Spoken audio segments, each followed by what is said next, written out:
गुरु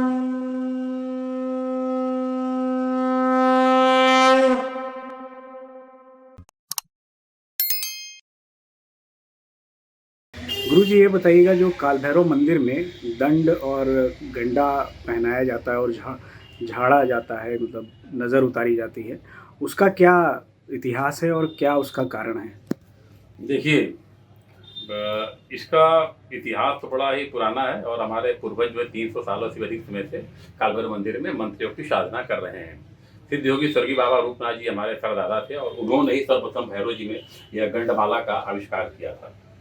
और उसके पहले भैरव जी में गंडमाला नहीं, सिर्फ धागा वगैरह बांधा जाता था। तो कुछ अलग व्याधियों को नष्ट करने के लिए गांठों में नवग्रहों की आराधना करके उनकी स्थापना करके अपने जजमान को पहनाया जाता था।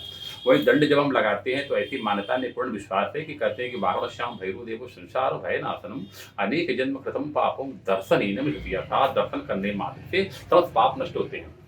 दंड के विषय में कहा गया है कि भैरव गंडम भैरव दंडम भैरव भस्मम रक्षकुरु।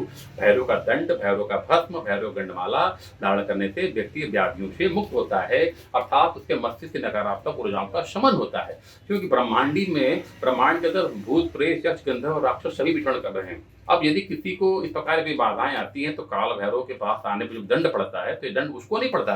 जब दंड उसके पीठ पर पड़ता है तो जो मेरुदंड की जो श्रृंखला है जो उस पर पड़ता है तो उसकी नकारात्मक ऊर्जाओं का शमन हो जाता है। इस विचार से यहाँ हम लोग लगाते हैं और जब इस प्रकार दंड घुमाते हैं तो यह भैरव जी के दाएं हाथ में काल दंड है। यह काल दंड ग्रह गोचरों को भी शांत करता है और शत्रु बाधा से भी उसकी व्यक्ति की रक्षा करता है। इसलिए भैरव दंड का बड़ा ही महत्व है। यदि विश्वास है तो चमत्कार है और यदि विचार है तो बेकार है।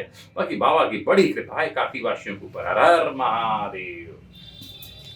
और जो गुरु जी जो हाथ में गंडा पहनाते हैं आप, उसका क्या कारण है? देखिए, हाथ में गंडा जो धारण कराते हैं, कलाई को ब्रह्म नाड़ी भी कहा जाता है। तो ये ब्रह्म तीर्थ स्थान में धागा पहनाने से बहुत सी नाड़ियों का हम लोग उसकी गति और मति को सही करने का एक बहुत बड़ा माध्यम है। मैं अलग अलग व्यक्तियों के नाम के हिसाब से, कलर के हिसाब से उनको धारण कराता हूँ। अगर व्यक्ति का चित्त मतलब पित्तवात कफ, मैं उसका भी अध्ययन करता हूँ, देखता हूँ उसकी प्रवृत्ति क्या है, उसके ग्रह गोचर की स्थिति क्या है।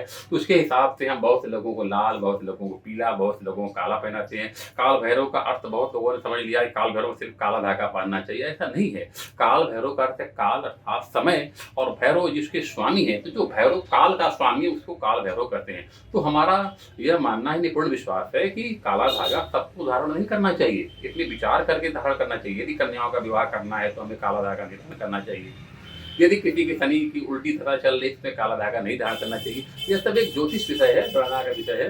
तो हम लोग उसके अनुकूल धागा लगाते हैं। आपने देखा यहाँ पर हमने हरा धागा, लाल धागा, तिरंगा धागा यह सब रखा हुआ है। तो ये सब अलग अलग ग्रहों के हिसाब से, व्यक्ति की समस्याओं के हिसाब से पहनाते हैं और महाकाल से आग्रह करते हैं, प्रार्थना करते हैं, भोलेनाथ जिसके लिए मंगल कामना करूं उसके लिए आप भगवान दया करें, और बाबा हम लोगों की फरियाद सुनते भी हैं। जी।